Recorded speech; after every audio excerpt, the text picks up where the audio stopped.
أبرز أخبار كرة القدم حول العالم. أتلانتا يسقط روما ويحجز بطاقة دوري الأبطال.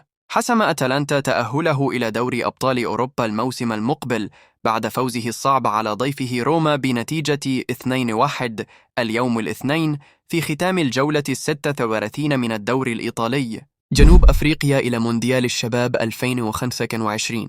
تأهل منتخب جنوب أفريقيا إلى كأس العالم للشباب 2025، كما بلغ نصف نهائي بطولة كأس أفريقيا تحت 20 سنة. المقامة حاليا في مصر.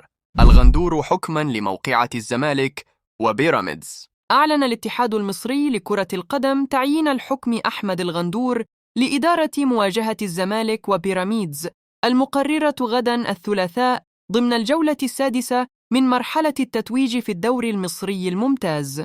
ألونسو يطلب تدعيم دفاع الريال. كشفت تقارير صحفية إسبانية أن تشابي ألونسو المرشح لتدريب ريال مدريد طالب إدارة النادي بصفقات دفاعية لدعم الخط الخلفي استعداداً للموسم المقبل،